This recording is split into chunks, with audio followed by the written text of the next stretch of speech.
All right, we've got people joining us quickly and slowly, very excited. I appreciate everybody giving us their lunch hour here for our January kickoff, AHA with Amplify. I had the opportunity to let Lindsay host us in November. So it's been a couple months since I've been here with you, and I'm really, really excited to start the new year and to get back at it. And I'm also thrilled that I get to bring one of my best friends, Karen, in to chat with you all. And so every year, AHA with Amplify does at least one session that's a bit in the gray zone. So it's personal, but obviously we bring our whole self to work. So what's personal, it impacts us as an organization, as an employee, as a business owner, and a business leader. And so today, that's the chance for us to do that gray zone topic. And we've got Karen coming to talk about the wellness advantage. So really thrilled to give her the stage and then to quiz her so hard and challenge her really, really hard at the end. So please make sure that you all give us questions so that I can do a great job of putting her on the spot in the wrap up of the Q&A. Before we let Karen get rolling, I want to chat with you about all the other things that are making me passionate about Amplify and our community. So there's so much happening, and 2025 is going to be an amazing year. So this week alone, we've got Bankers Happy Hour. That's where business affiliates that serve similar growth businesses are getting together. If you have not received a link, please ping Joe or I directly. We're not going to share it here widely because most of you might be business leaders that aren't necessarily in the client service business and it's not applicable. But if you are in the client service business, we've got happy hour coming up, and those of us that serve growth businesses are going to figure out a way to do it better and to help our community of growth businesses.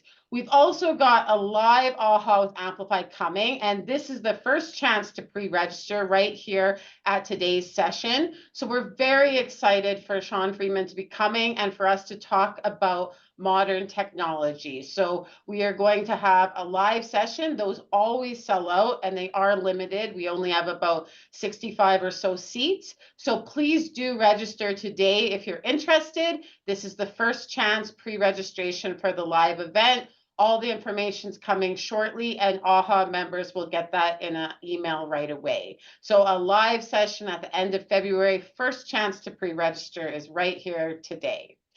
Next, AHA with Amplify, which of course is the third Tuesday of every month except July, August, and January, is coming up, and we are going to be talking about sales. And we're so excited to have Carrie with us, and we're investing in sales, the financial tug of war. So we're going to talk about what it costs to build a sales function that consistently brings in revenue and growth.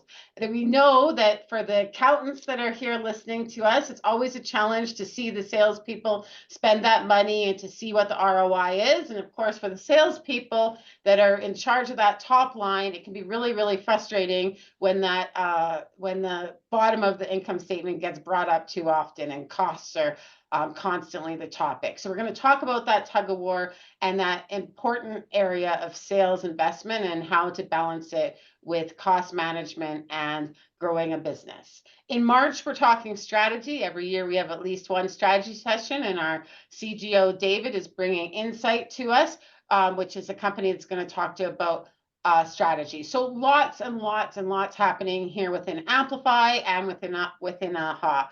We're going to get rolling right away. I'm going to cheat. This is not Amplify and this is not AHA, but this is Karen and I. Karen and I are having an MPAC reunion. We are 20 years CPAs. I know looking at us, you don't believe it, but maybe part of it's this wellness advantage.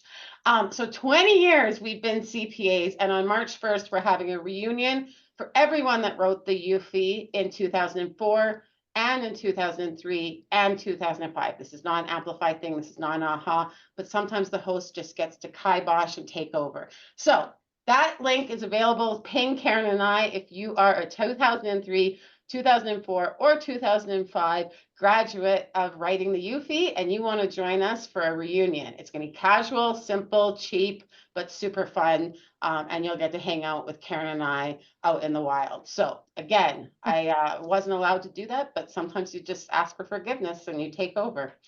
With that, Let's go. Wellness Advantage. So excited, Karen. Let's hear it. Awesome. Thank you. Hello, everyone. Thanks for joining us today. So I'm Karen Knutson, but I'm going to share a few things before I kind of introduce myself further. So we're going to talk about the wellness advantage, healthy employees, healthy business. And healthy employees lead to a healthy business in many ways. And a healthy business can facilitate an environment for healthy employees. And the cycle continues and they fuel each other back and forth. So why are these topics relevant to me? So I'm going to answer this in a few minutes, but first, I want you to think of a time when you weren't feeling your best. Perhaps you were tired or low energy. You felt like you had a food hangover. Maybe you skipped meals for various reasons. Maybe you're feeling overwhelmed. You might not be able to pinpoint it to any one thing, and that's okay, but you just feel blah, and that is a technical term. So when you aren't feeling your best, how did your day go? Were you more irritated, less productive? Maybe errors in your messages or work, a negative attitude, less of a team player and a closed mindset. So typically when we aren't feeling our best, this permeates into most area of our lives, at home and in the workplace.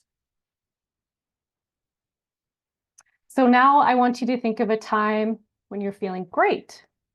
Perhaps you felt energetic, lighter, calm, clear. Again, that's okay if you can't associate it to any one thing. But how did your day go in this scenario when you were feeling good? Maybe better or more conversation, more laughs with your teams, your coworkers, your family, more connection, more resilient, more productive, more confident, better awareness, attention, clarity, brighter or more positive attitude, and an open mindset. So now what made these days different? Did we move our bodies? Did we eat wholesome food? Did we sleep better the night before? Did we take a mental break? Did we have a great catch up with friends or good conversation? What was it that made those days different? And how awesome would it be if we showed up in life as that person feeling great? And we got to work for an organization that places value on this. So I just want to do a quick poll. We've got a lot of professionals, business owners, finance leaders, various roles here on the webinar. So I'd just like to know and throw it out there. What's the average number of hours you spend working each week? So we'll just do a quick poll. Nikki, if you're able to run that, thank you.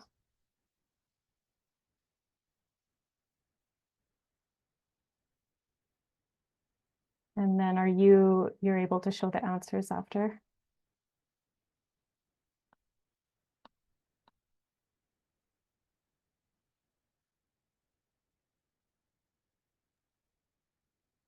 We'll just keep it open for a couple more seconds. It looks like people are still voting. Okay, awesome. All right. I'll shut it down now. Thank you. All right. So are you able to share there we go. Awesome. Yeah. So the 40-hour work week being kind of the standard work week. Professionals are typically more around the 50-hour mark. And then, we've got some 50, 60 plus hours there. So yeah, that's kind of what I was expecting to see. So we'll just say 50 kind of being that average range here. So if we're 50 hours, that's 200 hours per month. That's 26 plus, maybe getting up to the 3,000 hours a year that we're spending working, right? So when you put it in that context, that's a lot of hours. Just progressing my screen here. There we go. So that's a lot of hours, right? So it's a part of us. It's who we are. Yes, it pays the bills, but it also gives us purpose. It provides us with a lifestyle and some flexibility. It is an extension of us. So that's also a lot of hours if we are dragging ourselves through them each day, each week, each month, each year. But what if we show up as that person feeling good? Work is probably more enjoyable. Life probably feels more balanced. We feel happier and healthier. And so if I come back to why are these topics relevant for me, it's because we're going to discuss today how we can maximize ourselves, maximize our potential, both professionally and personally through health and wellness, and how it provides a unique advantage for organizations to foster a culture of wellness. So what we're going to go over today, I'll share a little bit more about me and my mission. We're going to talk about the connection between our personal, professional, and workplace lives. We're going to talk about maximizing ourselves personally and professionally and overcoming various challenges. We'll talk about fostering a culture of wellness in the workplace. And then, Jamie, you're only allowed easy questions at the end. It says in the agenda. All right, a little bit more about me. Okay, I'm going to start with a story first. And the moral of the story here is if I only knew then what I know now. So Jamie mentioned I'm also a CPA, but I call myself a recovering CPA, and it's not about being a CPA, but more I saved myself from myself. A-type personality, was a perfectionist. I was working towards a promotion. I was fueled by caffeine and candy. And sometimes in this role, but certainly more so in previous roles, overtime and crappy meals were worn as a badge of honor. And at the end of the day, I was burnt out. So I had like this WTF moment where it was after 10 o'clock at night. I hadn't seen my kids in several days. I had candy for dinner because I just kept saying to myself, just a little bit more and I'll head home. I was like, what am I doing? And the trajectory of how this was going was not looking good. And so I retired. And I say I retired because resigned feels like it was negative or harsh or rash, but it was actually a very positive thing. I loved what I did. I loved the company and people I worked with. And I was leaving for positive reasons. And so I retired. And I didn't leave for like 5 months. But during that time, I started planning meals. I started eating better. I balanced my hours better. I used the people around me more. I had more energy. I was happier. I took a little me time. And I would argue I got the same amount of work done. So I was told throughout my career that I was a good leader, and I'm sure there was lots that I could have improved on, but I do feel like I was a good leader. But what version of me do you think was a better influence? The version prior to retiring where I was burnt out, or the version after I gave my notice where I started taking better care of myself? So I'm not suggesting your solution is to all of you run off and retire as well. But what I'm saying is there is better integration that can happen between life and health and work through some structure, a little planning and reprioritizing, and also being that brave leader of change. So a little bit more about me, as I mentioned, still a CPA, but I'm also a licensed nutrition counselor with a background in holistic nutrition. And I want to empower people to take control of their well-being through proactive and preventative measures, and that we will collectively move towards an environment where it is more encouraged than reactionary care. I'm also a mom, wife, and boss. I have my own practice where I do online nutrition counseling, and I have a new space in the Mission area where I do some in-person sessions too. Food is my love language. I love to cook, create recipes, share food ideas. I love how it brings people together. And I believe that food is medicine as well. I enjoy doing things like wellness camps, strength training, Reiki, cooking classes. I'm a forever learner, and I very much value the connections that I've built along the way. So I mentioned my background is holistic nutrition, and all that means is that while the science of nutrition and our bodies is a big part of that, so is our mindset and our lifestyle and the environment around us being that connection piece. So it really brings together that mind-body lifestyle, mind-body-soul integration, and there's a lot of overlap between these three areas. So when I'm working with clients, I work in all three, not just food and isolation. And I've worked with people looking to optimize health, elevated blood work, diabetes, autoimmunity, inflammation, nutrition for mental health, people just wanting to feel better and not knowing where to start. So I get to guide people along the way, kind of through a customized, gradual, and sustainable way.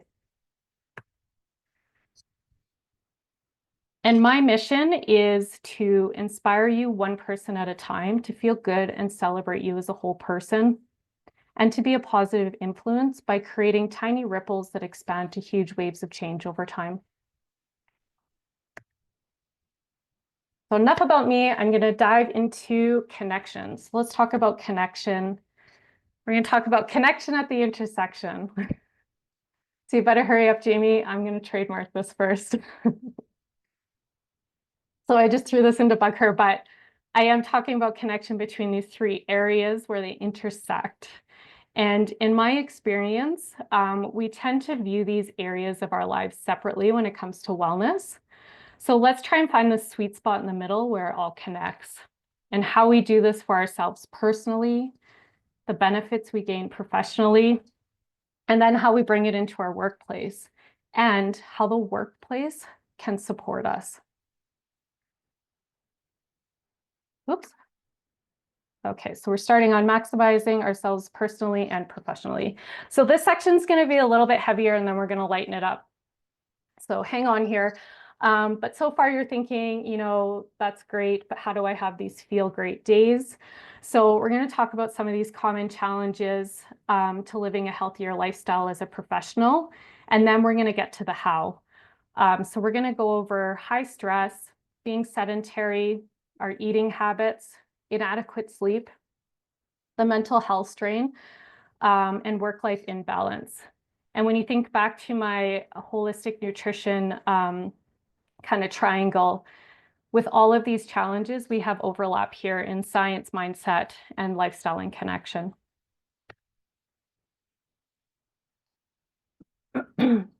So just some random interesting stats here. So we've got a CTV poll where they suggest that 42% of Canadians feel more stressed than compared to 5 years ago. 50% say stress has a negative impact on their sleep. 45% of employed Canadians say workplace stress has a negative impact on their home life. And then Stats Canada released a survey, and I just pulled out one category, and between the ages of 35 and 49, over 28% feel most days are quite a bit or extremely stressful. So to me, that's alarming.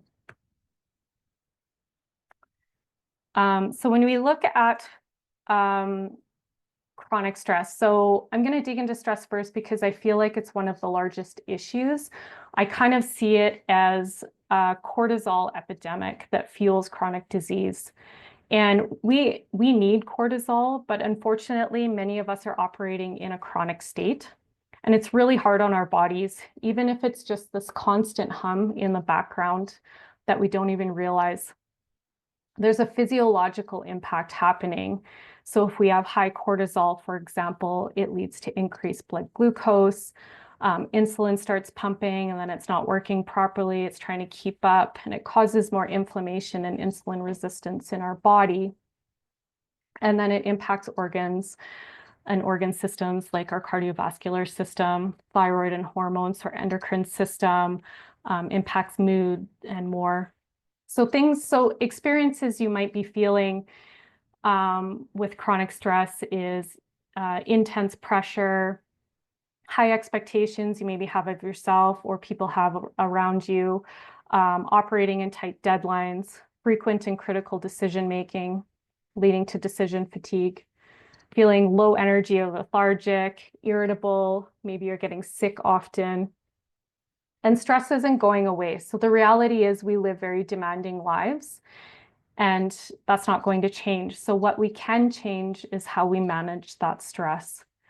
And so if we shift to manage stress and reducing stress, we can incorporate some stress reducing practices.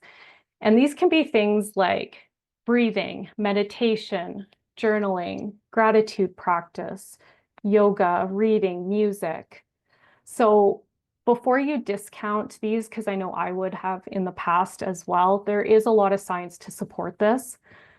And it's not that you have to do any of these things that I listed, all of these things or any one of them, but what you should do or could do is pick something that works for you that regulates your nervous system. So I guarantee you, if you take a few minutes to just try some of these practices, you're going to feel better. And I'm not talking a big commitment. You could start with 1 minute a day or 3 to 5 breaths or one thing you're grateful for, and then you kind of grow from there. There's a lot of great stats on meditation. For example, Stanford Medicine has shown that meditation can reduce symptoms of anxiety and depression. It's associated with lowering blood pressure and improving cardiovascular health and can help strengthen your immune system.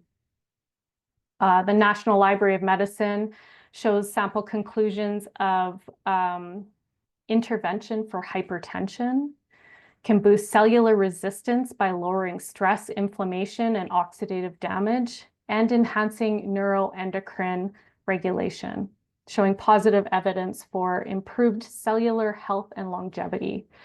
So I won't go into a lot of science beyond this slide, so don't worry. But anyway, there is a lot of positive research out there. And perhaps Jamie will share her story later on about incorporating meditation into her daily practice. But some other shifts that we can be making is committing to the consistency of it. So if we did something really low commitment, they are called a practice for a reason, because it takes time to implement and to incorporate it into our daily habits and routines. So committing to consistency, trying to do it daily. Other shifts we can make are utilizing the people around you. So what can we do now? What can we delay? What can we drop? What can we delegate? What can we automate or hire out? And this is both in our personal and professional lives.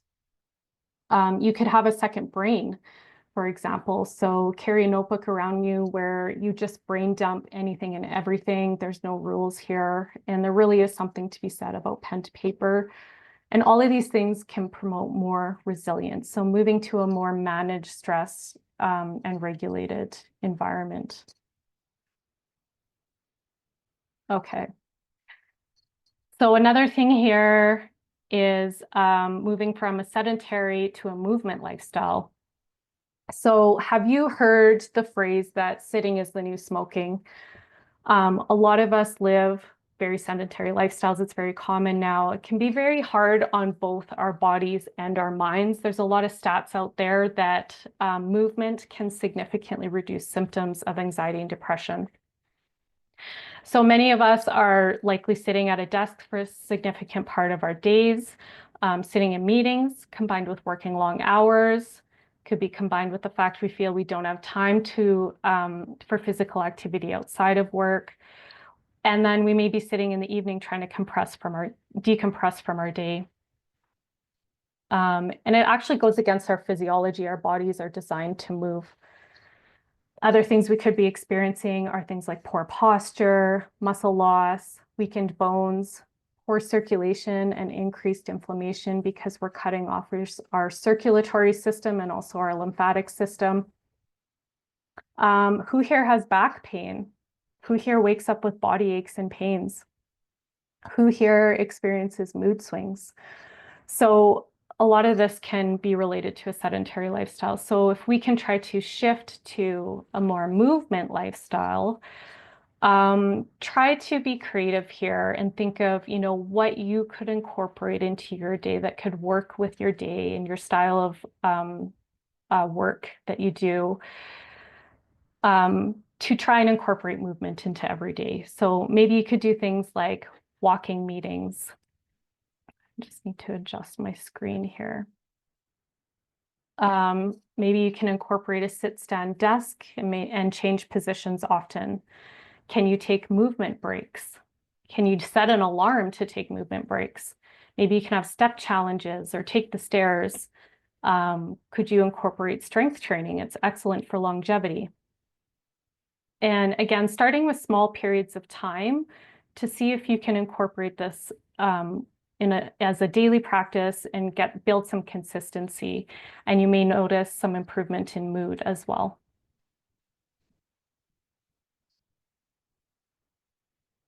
So unbalanced to balanced meals. So some things we could be experiencing here is poor hydration, poor eating habits, irregular meal patterns, skipping meals for various reasons.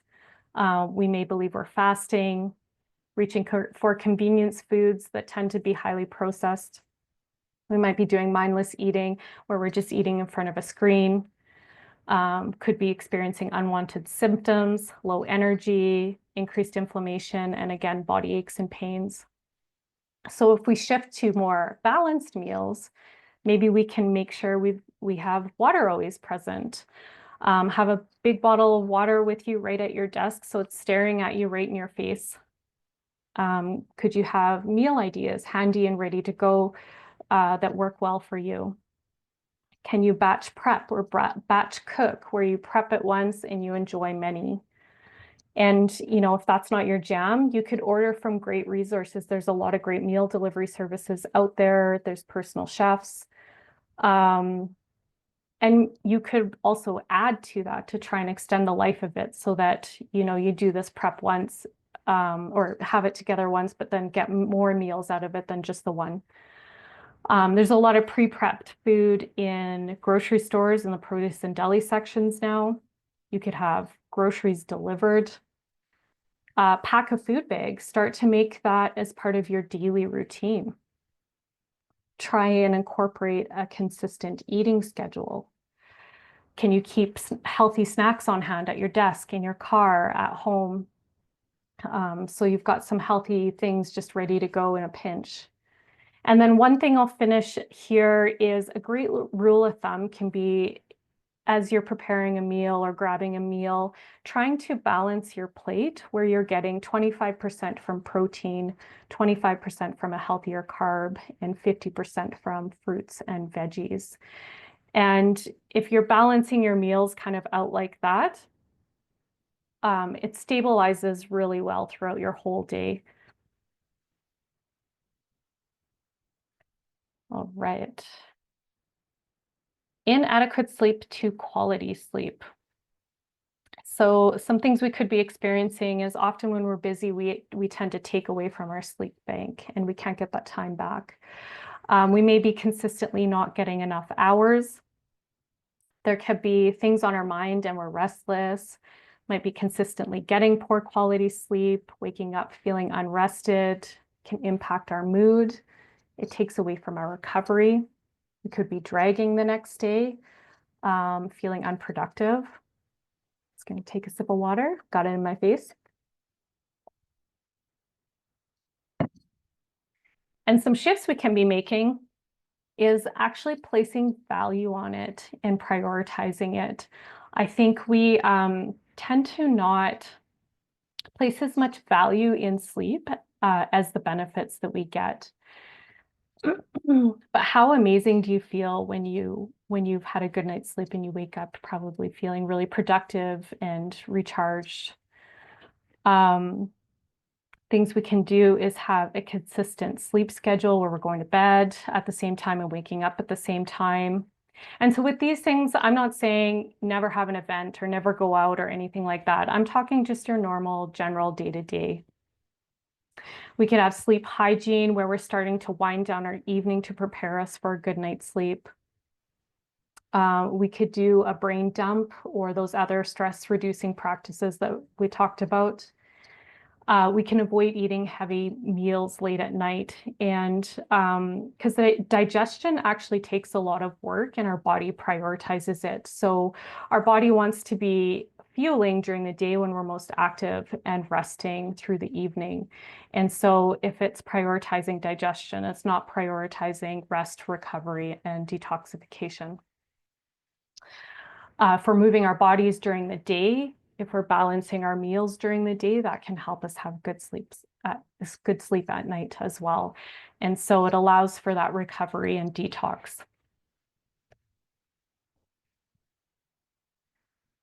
All right, mental strain to mental health. So mental strain right now, it's talked a lot about that there's a mental health epidemic. It's widespread and prevalent. The WHO has released that 1 in 8 people are experiencing a mental disorder. There's a high level of burnout and stress. There's still quite a bit of stigma around it. It can involve low productivity, changes in food and lifestyle choices, and stress, being sedentary, poor eating, and poor sleep all fuel this mental strain as well. So I think we often don't connect that our food and our lifestyle choices can fuel mental strain, and vice versa. Mental strain can fuel our food and lifestyle choices that don't serve us. So our gut is actually considered our second brain. There's a direct bilateral connection between our brain and our gut through the vagus nerve. And 90% of our serotonin, feel-good hormone, is made in our gut. So our mind impacts our gut health, and our gut health impacts our brain health. And there's a ton of research on this. So if we were to shift to supporting our mental health, we could be nourishing our nervous system. And by doing that, getting, good protein, good fiber through veggies and fruit, having variety in our diet, making healthier carb choices. We could limit processed foods and sugars. We could eat for blood sugar stability. And again, that plated rule of thumb method that I was mentioning can really help with all of this. Other things, using up our benefits towards therapy or other professionals, using our support network around us. There's free helplines out there. We can move our bodies, which is known for reducing symptoms of anxiety and depression. We could work on those stress-reducing practices. We could prioritize sleep. And we could have self-check-ins with ourselves on a regular basis where we're just asking, what are our unmet needs in this moment? So let's reduce the stigma, talk more about it, and know that there are more options out there. We want to move from mental strain to supporting our mental health. So essentially, we can work on building good foundation to help support our mental health. All right, and last one here is work-life imbalance to integration. And so people use the term work-life balance quite a bit, but to me, that actually suggests separation. And that's often not how it works as a business leader or business owner or professional, or you just don't want this to be separate. So I think there's a bit of a stigma here too, and perhaps some misunderstandings. So some things we might be experiencing are having work and life in silos, many hours working, feeling constant connectivity. Maybe we feel there's rigid or forced boundaries, could be perception. We could be feeling guilt between the various roles that we're playing, and that maybe we're not giving enough in each of those roles. So some shifts we could be doing is, our work plays a significant part of our lives. We said we're kind of around that average 2,600 to 3,000 hours a year working, right? It plays a significant part of our lives. So instead, how can we integrate our personal and professional responsibilities so they complement each other instead of competing? So it's a reframing mindset. Can we be creative and realistic with what that means to you, to your lifestyle, to your goals, and to your personal life? Can we adjust the expectations we have on ourselves?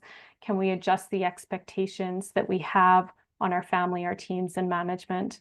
And can we adjust the expectations that they have on us as well? And having those conversations and being transparent. Can we make intentional choices? What is our priority in each of these areas? And maybe doing things like batching our time or doing time or batching our tasks or doing time blocking. Being more strategic about when and where we are connected. Is there some negotiating we can do with flexibility? And can we blur the lines where we blend work and personal lives for a better sense of integration? Have our family get to know our work, have our work get to know our families, as an example. And then with this integration, make sure you're including time for you too. Okay. So have you ever heard this meme that adulthood is saying, but after this week, things will slow down a bit, over and over until you die? So from the wise words of Dolly Parton, don't get so busy making a living that you forget to make a life. So you may know a lot of the things that I talked about already. So these are gentle reminders, and it's okay if you haven't been doing those things. Let's throw that away. We're looking forward now. So let's get back to building some good foundation through reducing stress, moving our bodies, eating wholesome food, hydrating, getting some quality sleep, and just taking it one step at a time, because I think we often overcomplicate what health is. Okay, so that was a lot of the heavy stuff. So now we're going to shift gears here a little bit and have a little bit lighter conversation. So I placed a bunch of different faces here for a reason. We have Steve Jobs, Jennifer Aniston, Bill Gates, our very own Jamie Smith, Oprah, Obama, Ariana Huffington, Robin Sharma, Tony Robbins, Karina Birch, Richard Branson, Victoria Beckham. And so some of these people are more well-known than others, sorry, Jamie, but they all have something in common, that they are all highly successful people. So I'm going to do a quick poll here. So outside of being highly successful people, what do you think these individuals also have in common? So just throw some words at me. I'll give you just a minute. I'll have some water.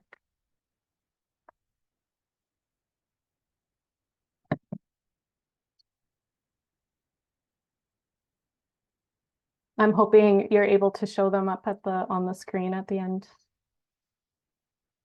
I think I will be.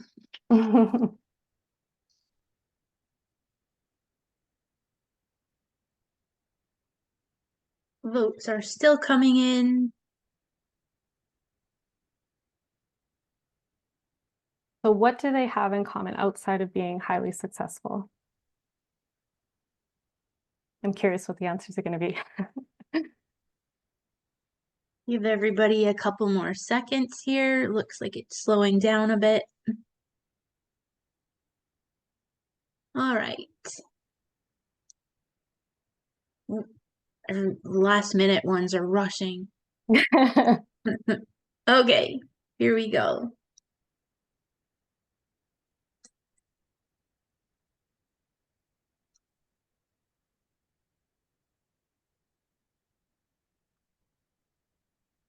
Are you able to see them?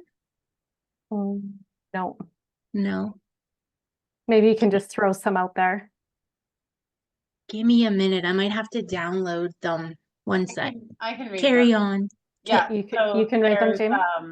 There's leaders, owners, parents. There's dedication. There's another leaders. Good relationships outside of work. Busy, driven, optimistic, celebrity status or money, discipline, consistency, big, clear, large goals, social, entrepreneurs, careers, functional, committed, drive, time management, public eye, readers, trauma, great time management, they journal, they manage work-life balance. It does go on. Okay. It's not in a word cloud, so I don't know which ones are extra. Okay. Confidence, wellness, meditate in the mornings. Okay. Okay. So there were a couple out there, some great answers. But there were a couple leading into what I'm going to talk about here. So, oh, come on, shift to the next screen. Why are you not? Okay, here we go. So what these people have in common is they have mastered their morning routines, meaning they take care of themselves before they take care of anything else. And so this is a really big step we can do for ourselves for maximizing our potential. And so these are actually some of the common activities that these individuals have in common before they quote unquote start their days. And they don't do all of them, but these were some of the common ones. So they get up earlier, they hydrate, and that could be including teas or elixirs. They read for personal or business growth. They meditate, they move or exercise, they eat a wholesome breakfast, they practice gratitude or affirmations, and they set intentions or priorities for the day. So I'm not suggesting this is a blueprint. You take this list and you just go giver. But what we could do is start small, start simple, but then the key is to be consistent. So just going to share a quick story about a client that I had, and they wanted to start exercising again. And so the first thing they did was set an alarm. Just getting up, they didn't do anything else other than getting up a little bit earlier. Then they started to put an outfit out the night before. And so they still didn't do anything in the morning but get up and change. Then they started doing 5 minutes of exercise. And then that continued to grow until they were doing almost 30 plus minutes a day as a daily practice. And so you don't need to follow this example exactly, but my point here is to make it very manageable and just do tiny bits at a time and get the hang of that. And then you layer on, and it starts to become this snowball effect and part of our everyday routine. Because otherwise what happens is we burn out.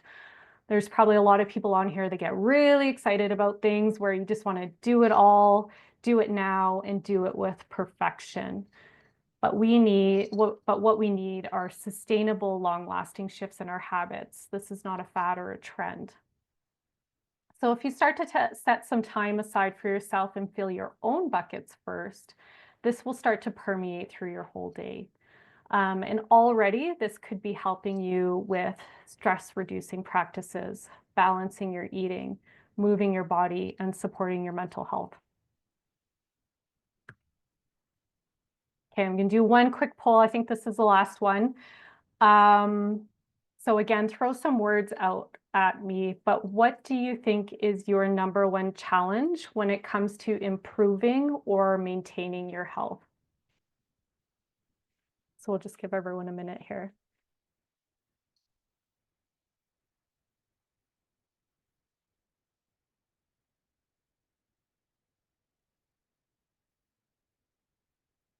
I guess my dog wants to contribute too.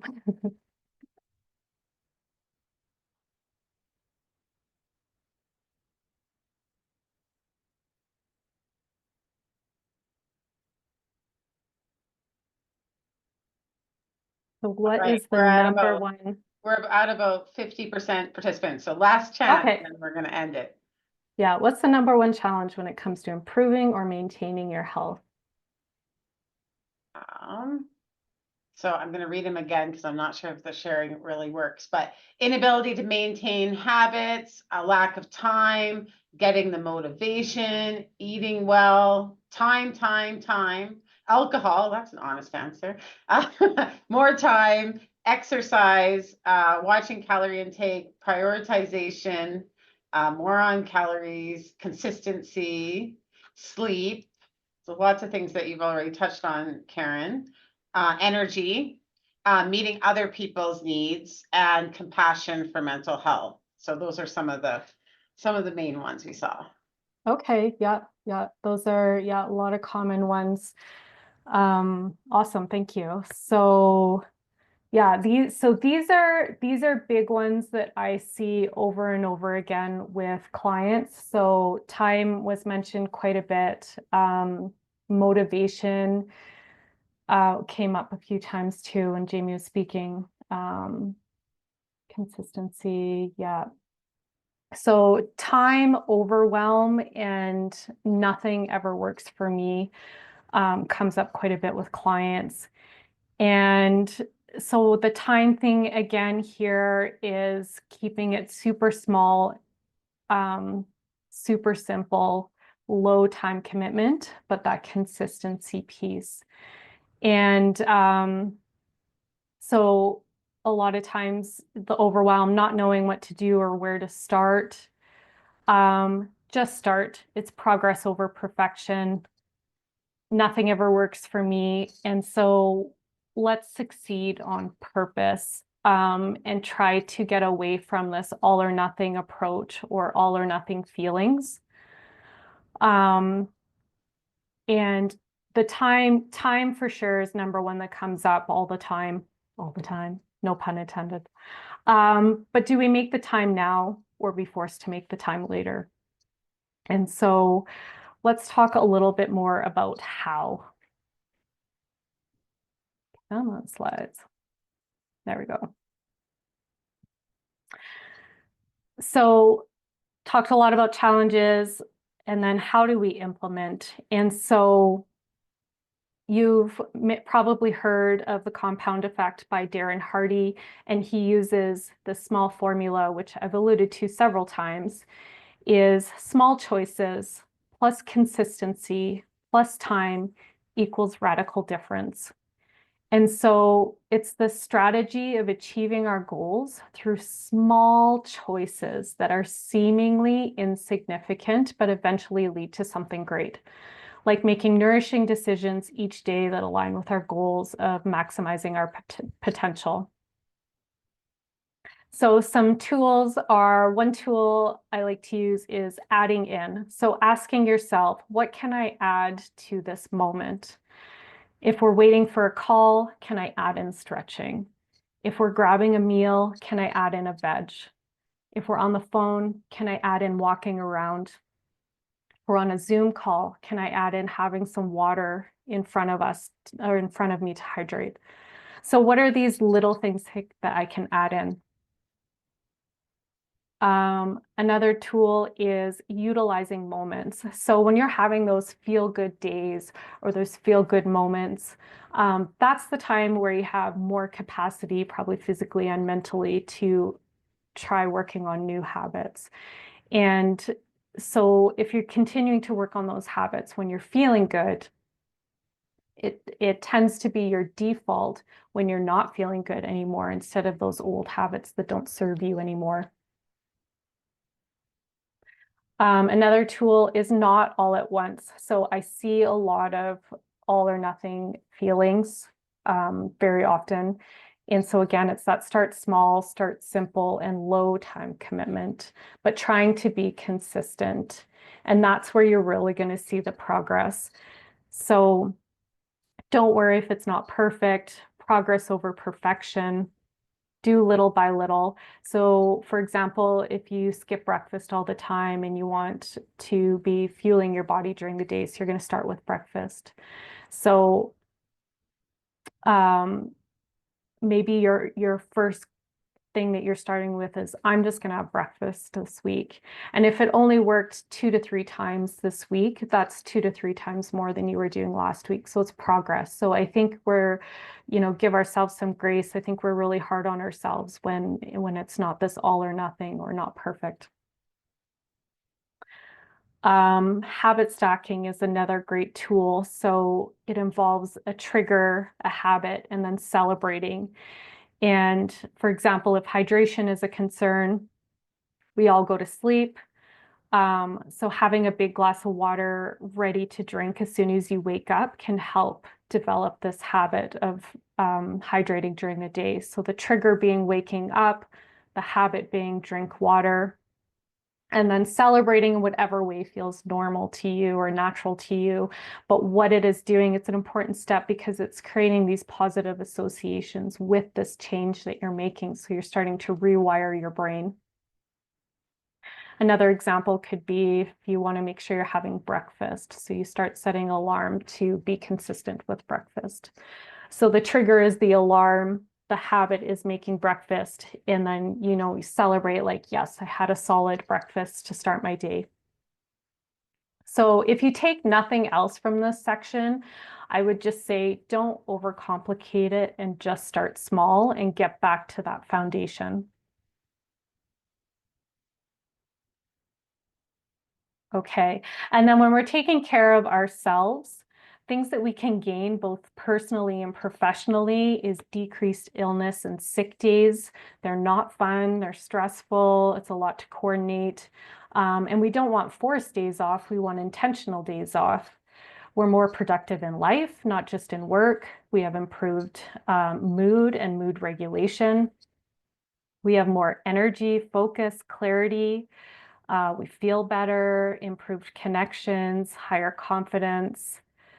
And yeah, so much to gain. Sorry, I thought there was one on my screen there. So a lot we can gain by taking care of ourselves. All right, so we're going to shift into the workplace now. So again, similar challenges, but we're taking it from a different side. So what can organizations now do to support their largest asset being their people? And also what you can do as a champion or a leader being that voice of influence or change. So again, that high stress environment, we talked about stress being a real issue with chronic disease. So what can we do as leaders for our people? We can walk the talk and we can talk the walk. We can ask uncomfortable questions to management on how do we support our staff. Can we allow for space to take a moment without judgment, remove the stigma of breaks? Can we have check-ins with our teams and ask how you or the organization can help them? Let's get curious. Are we presenting unfair expectations of staff in our actions or our language? Perception here. What environment are we creating? Can we bring back some fun, like hosting mini events? And there's a lot of things out there you can do that don't cost anything. You can host lunch and learns and bring in trusted professionals like me. And then you can incorporate policies that support your staff. So things like flexible work policies. Can you do remote or flexible or compressed weeks? There could be mental health support, programs, resources, awareness days, training. On the physical side, can there be on-site access or subsidized movement programs, bringing in specialists or checkups? Our benefit package options with insurance and healthcare, or policies around leave of absences or financial wellness programs. So I understand that it can be a lot, and some of this can cost quite a bit of money as well. So it's not always feasible for organizations to be able to do this. But then get creative. What can be done within the budget that you have? And also understanding that there can be some long-term savings here as well. And we'll get to that a little bit. So when we talked about sedentary to a movement lifestyle, so how can a workplace support us? So can they allow for different desk options? It can be expensive, so are there some discounts that can be provided or offer subsidization? Can there be gym discounts or doing reimbursements? Can you incorporate walking meetings if that works? Are there resources or space available for movement or yoga or breathing or meditation? Can we connect with trusted practitioners in the area or bring people in? Can we do company step challenges? Can we reevaluate our benefit plan? If we're looking at poor eating to more balanced meals, what is the culture that we have around meals? Are we allowing time to eat? Are we just eating and working and staring at screens? Can we do some resource sharing or recipe sharing, or have a team resource or site or discussion forum? Can we stock the pantry or kitchen with healthier options? I know, that can be expensive too, so not always feasible. Are there discounts with healthier meal delivery services that we could provide? At staff meetings, can we bring in healthier choices? And can we host lunch and learns with team members or trusted practitioners? So our team members may have a lot of information that they could share as well. And then for, pardon me, the mental strain to mental health, some things we could be doing is encouraging wellness and starting to incorporate all of these things that we talked about. Do we have resources easily accessible, list of advisors available? Can we reevaluate our benefit plan, maybe incorporate more therapy or professional benefits into the plan? Can we encourage using up the benefits more? There's a lot of benefits that go unused. Can we have training sessions on how to recognize strain or how to support our staff? So I'm not saying that we have to have the answers, but how can we direct people to support them? And keeping the conversations going to reduce the stigma. And we can participate in community awareness events, which can be great for team building as well. And then work-life imbalance to integration. Can we offer more flexibility in the capacity that works with the type of business? Can we offer work-life flex options where you still have the same hours, but you have an alternative schedule than a 9 to 5? So I love at the end of Amplify's emails where they write something like, my operating hours might be different than yours. So they don't expect an immediate response in these odd times. And this message kind of communicates expectations and shows transparency. And if you're worried some of these things can't work, can you try a pilot project and evaluate? Can we reevaluate our expectations we have on our staff? Can we have conversations about expectations with our team, with our management, with our family? So everyone is on the same page. And again, reevaluating some of those policies that I mentioned.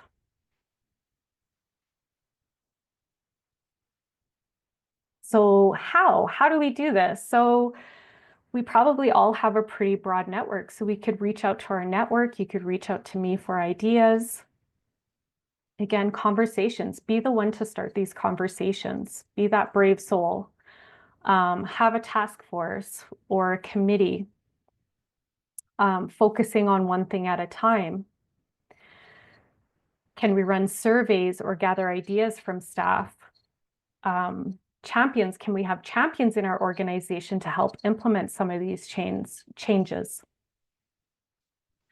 And communicate these changes, get people excited and want to be involved. And agenda, have this as an ongoing agenda item for meetings so that it's always discussed and never missed. So starting a cascade effect by walking the talk and talking about the changes you're making. And so if you take anything away from this section, I would say just start the conversations and get some conversation going.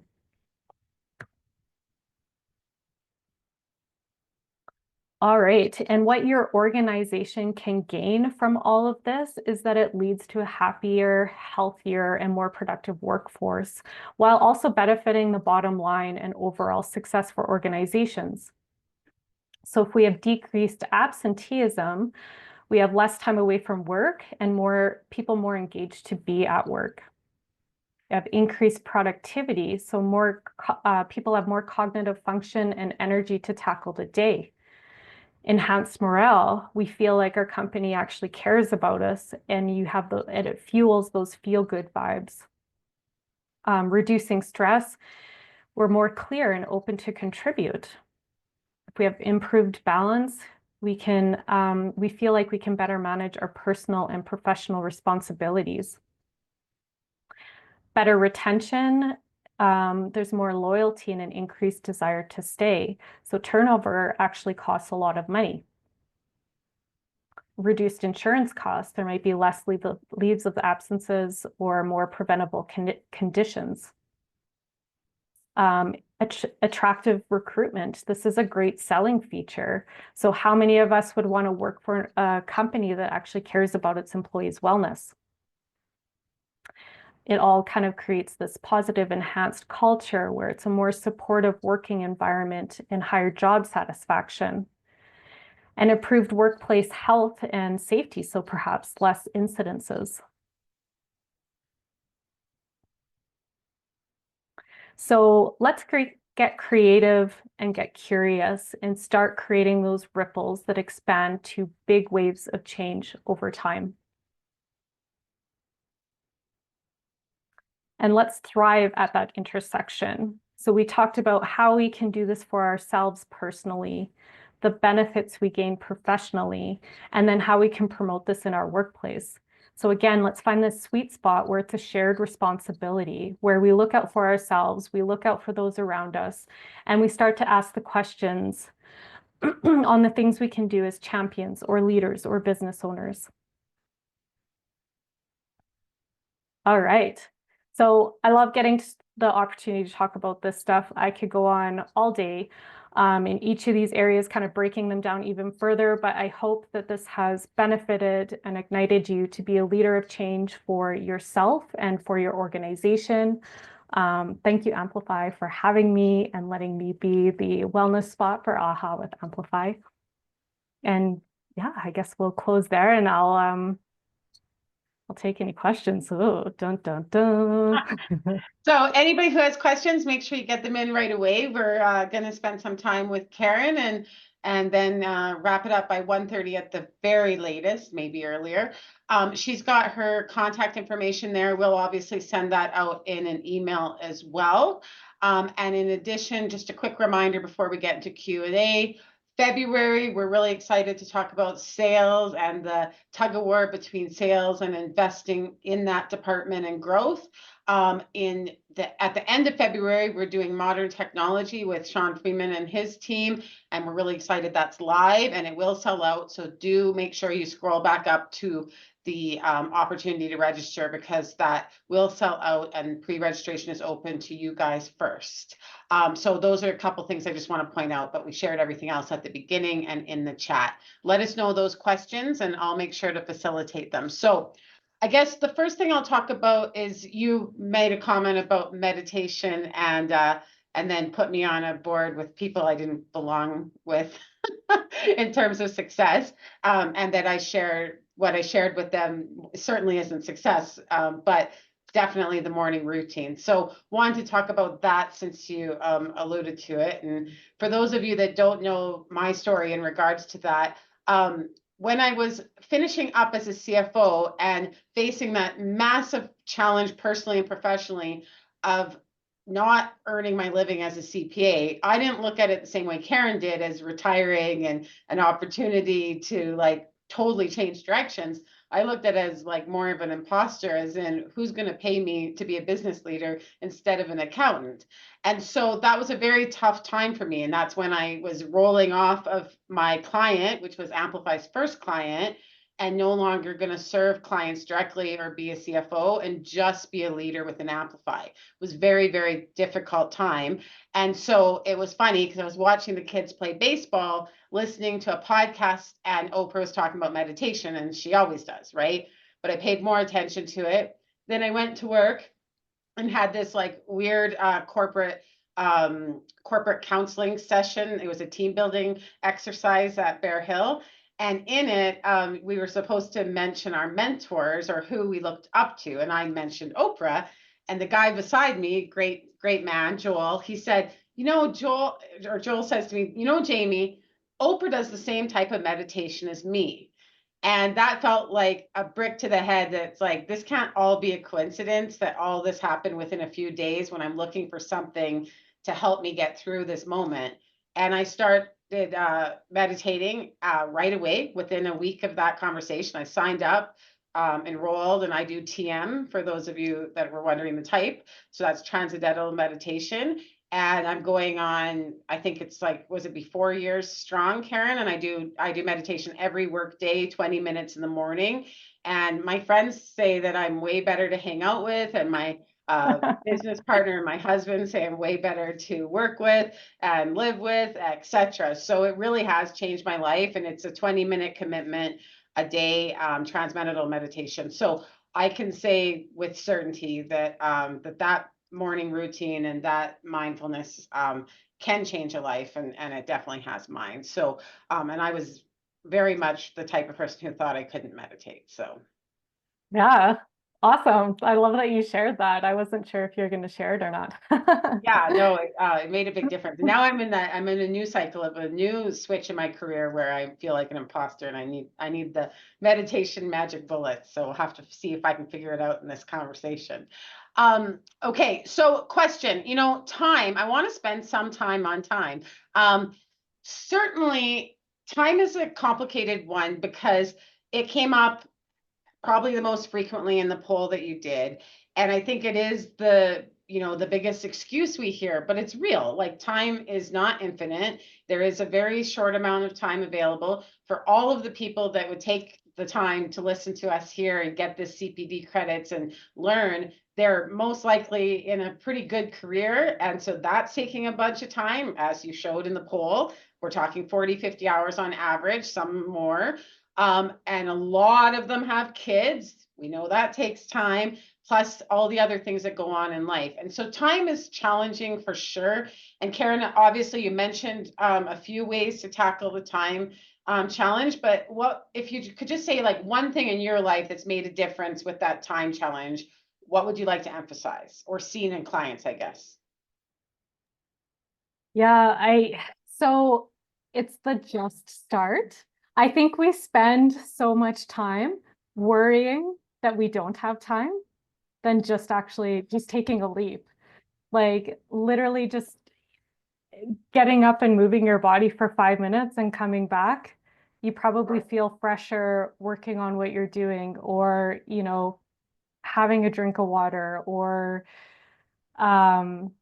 getting up just 5 minutes earlier, or I mean, there's countless little things, but it's like just start. Like what is oh my God, my dog. If there was one area that you would start on, if it's food, if it's moving, is it stress, is it wanting to meditate, is it like, what is the one thing that you want to start with? And then just start.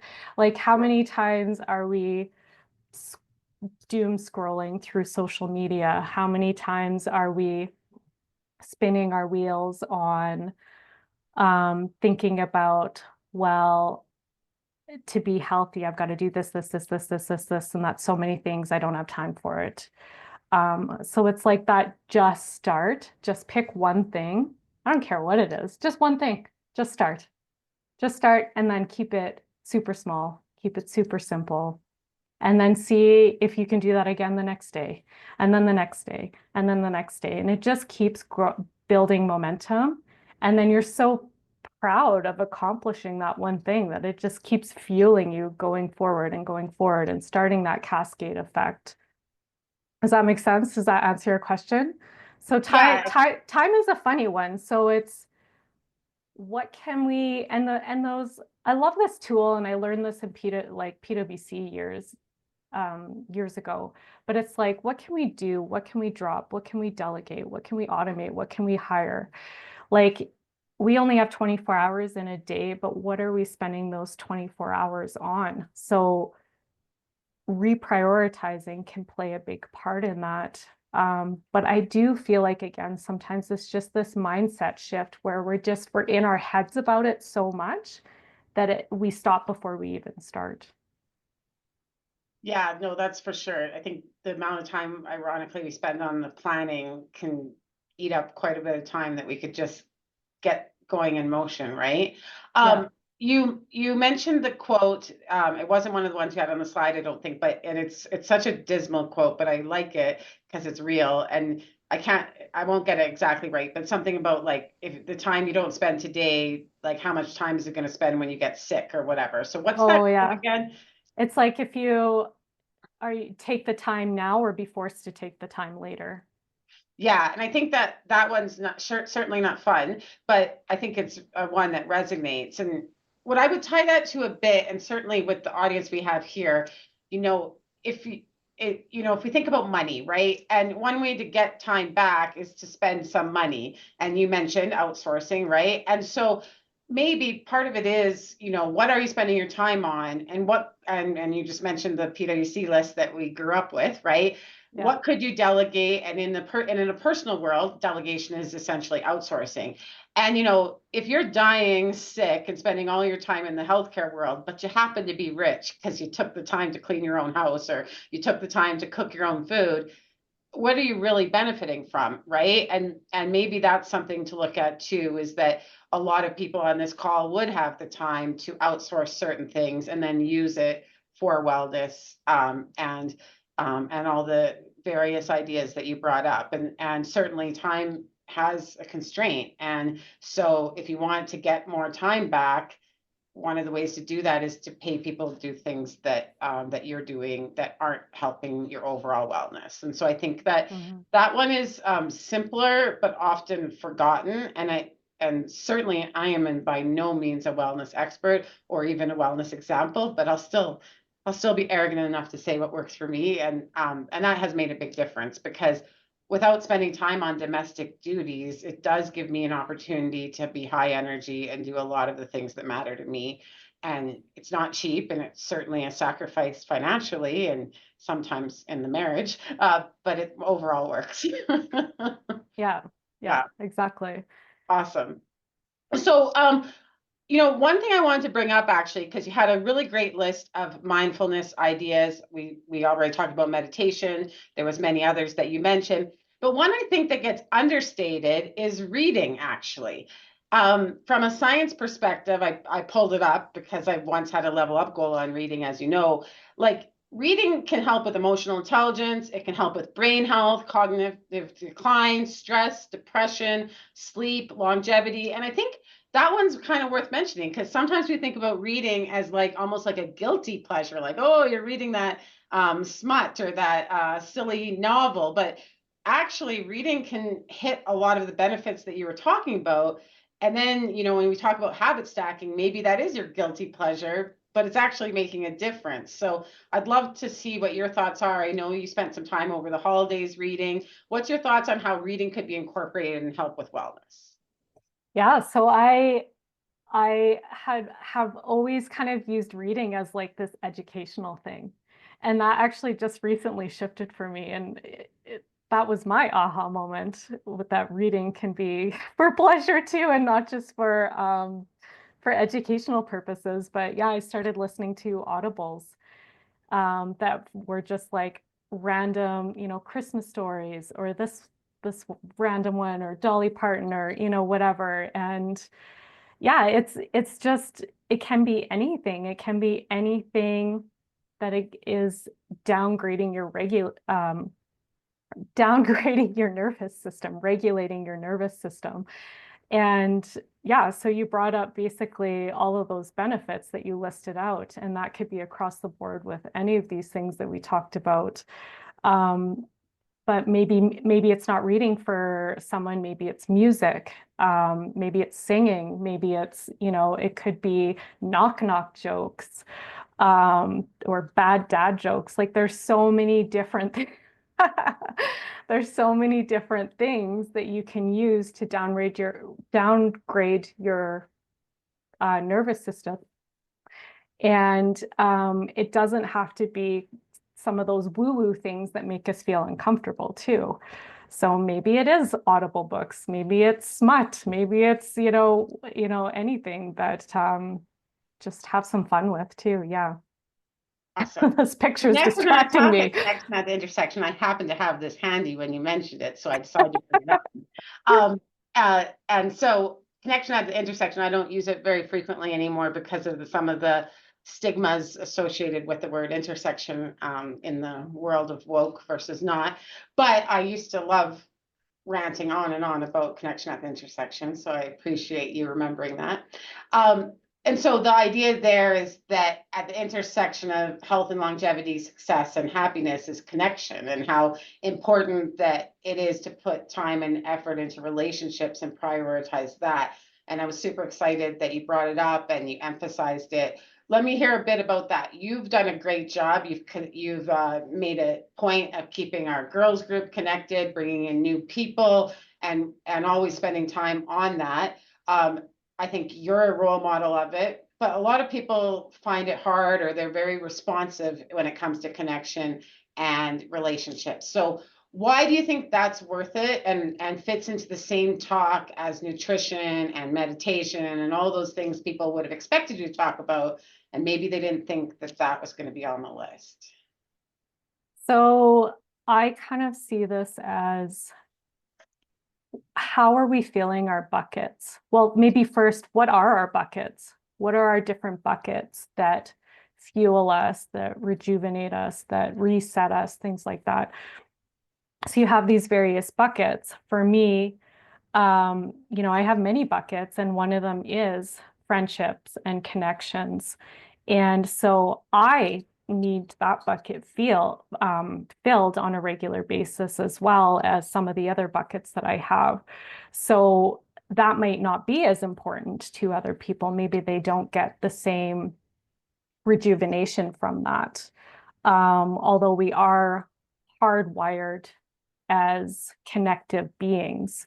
So it may not be from girls' nights or things like that, but we all need connection with people in some ways. So getting that, filling that bucket in whatever way matters to you is important as making sure we're eating and drinking and moving our bodies. Because we are connective beings. There's actually quite a bit of science on that people just fall apart when they don't have connection. And I mean, we saw that during the pandemic too, that we were so isolated and, fueling that mental health strain that we're experiencing right now. So I try to prioritize the buckets that fuel me, and I get, things from different buckets, whether it's my family, my food, my friends, things like that. So knowing what your buckets are and what you need to place that importance on, and then filling those buckets on a regular basis. Excellent.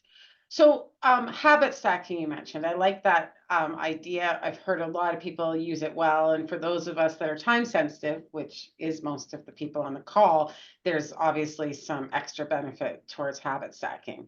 So Yeah. I always talk about, I'm trying to raise sons that are like their dad, not like their mom, right? And it's awesome because JD goes to hockey, and this morning, he played hockey at 7 a.m. and he's hitting so many of those buckets that we're talking about, right? It's his social life. I mean, if he only had hockey for a social life, he'd probably be fine with it. He gets his exercise through it.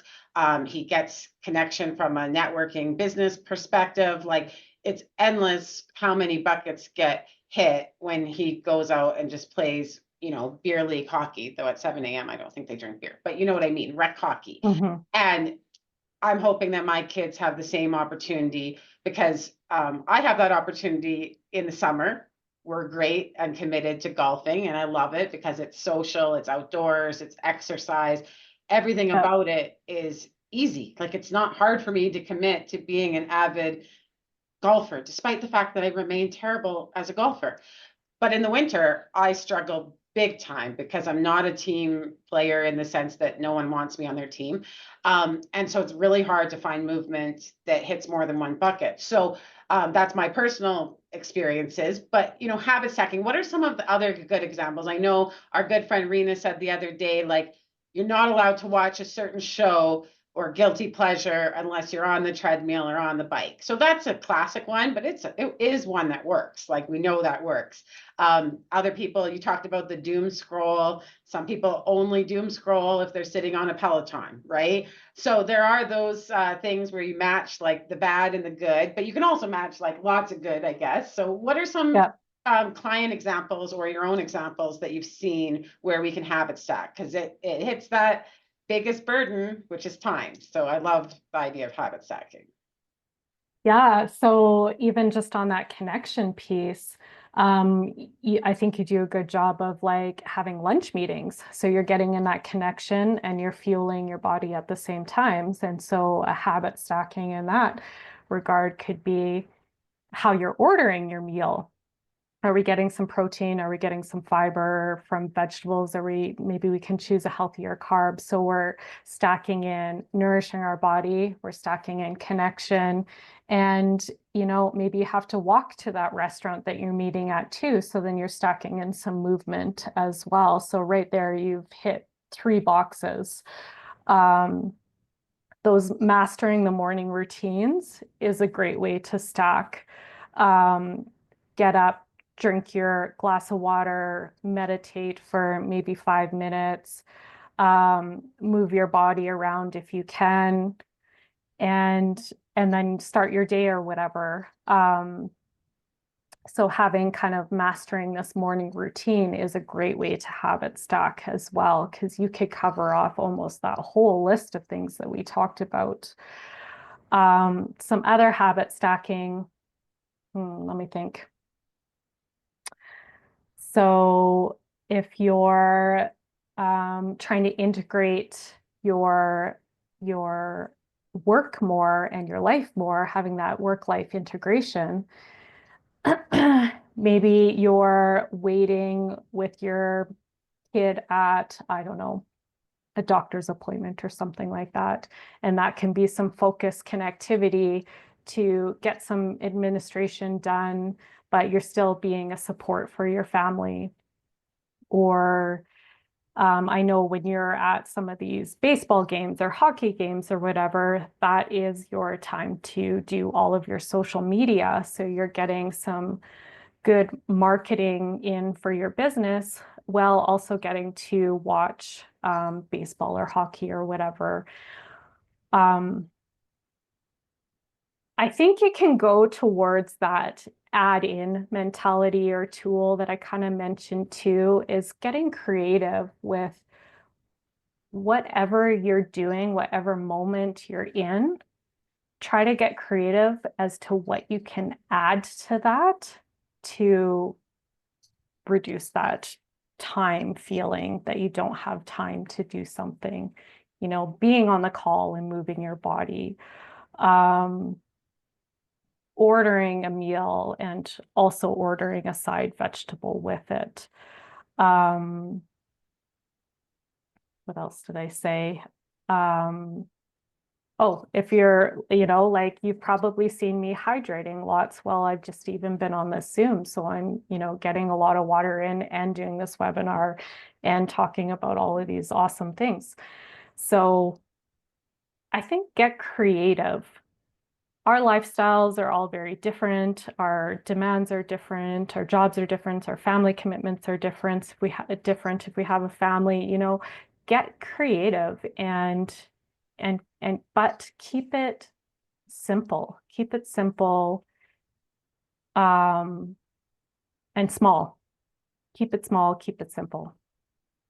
Yeah, I think, you talked about how much pressure people put on themselves, and certainly you see that. I mean, the number of people that have the same New Year's resolution year after year, or the same goals, when they rejig their goals, it's hard, right? And it's really makes things challenging. I think, sometimes we need more help than we're willing to admit, right? And whether that's through the benefits plans, all the resources out there, or whether, maybe we need assistance through drugs or outsourcing or all these things, right? And I think sometimes we want to do it all through willpower and the old-fashioned way, to get it to stick. And sometimes you have to be willing to admit you need more help than that. And obviously the clients that come to you are taking that big step. And we do know too that when you commit time and you commit money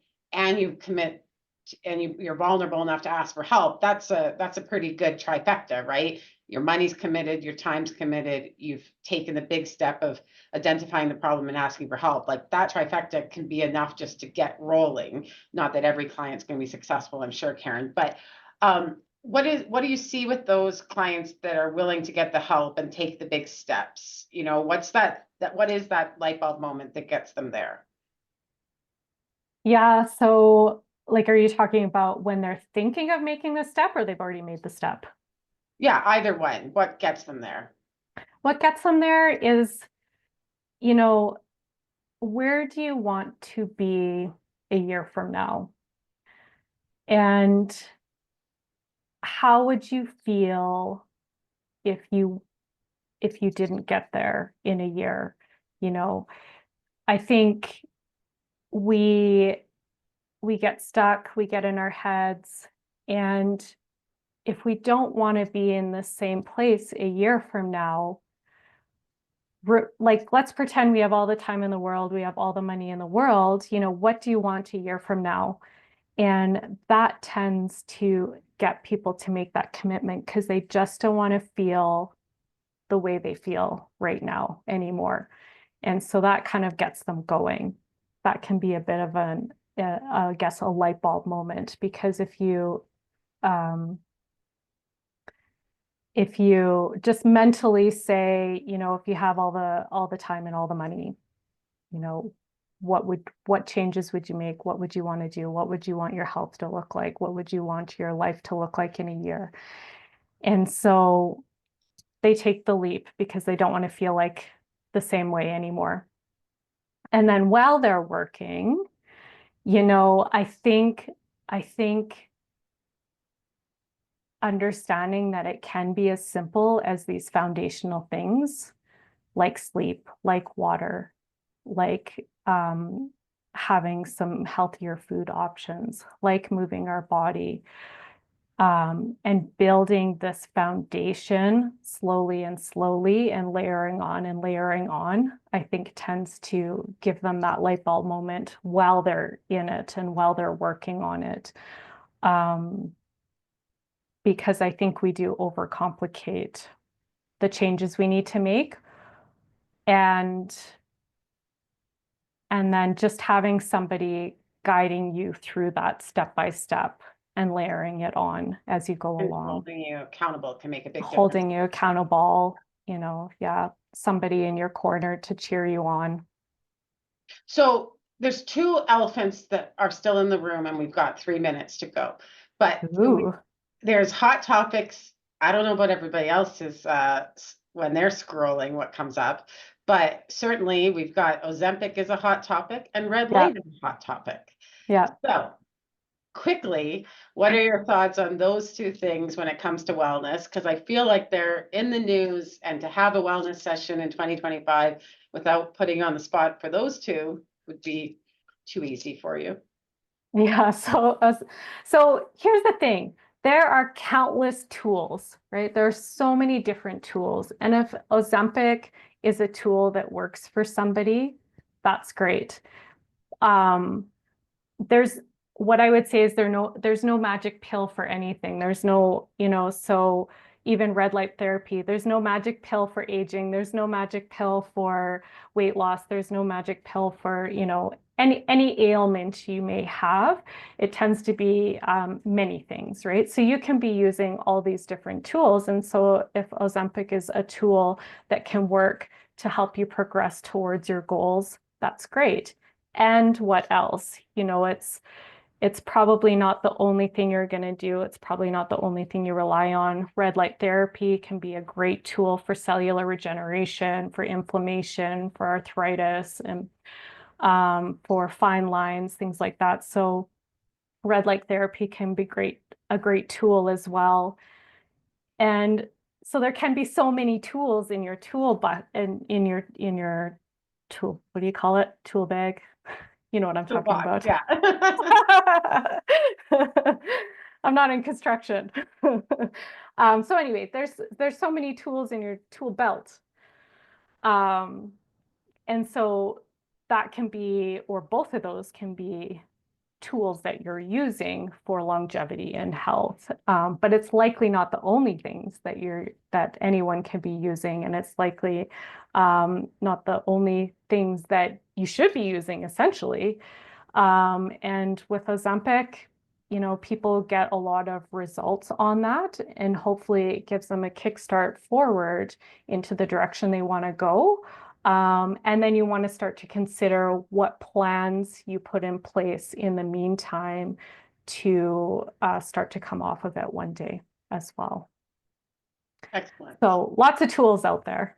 Yeah, for sure. I think one of the best resources for people that want to learn about Ozempic and the science behind it is the Oprah documentary that's on Prime. So I would recommend watching that. It's super useful. She's got one on AI too, actually, which is really great. So I appreciate your time, Karen, and I love the fact that you mentioned more than once that everybody has different lives, and as we're wrapping up, that there's a lot of tools, and it depends on that life that you want, that you're designing, that you're aiming for, as to which tools are going to make sense. And I don't really like the fact that we're not ending on a magic bullet, but it's probably a good point to say that that there is no magic bullet or magic tool, and it takes a full set with various opportunities to get to people to where they want. And so I think that's a great thing to end on. And we will be sharing Karen's information.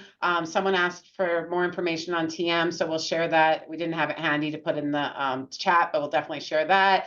And all the other resources. So thanks so much for spending your lunch hour with us today. And hopefully you had some good habits while you listened, and that you come away with some as well.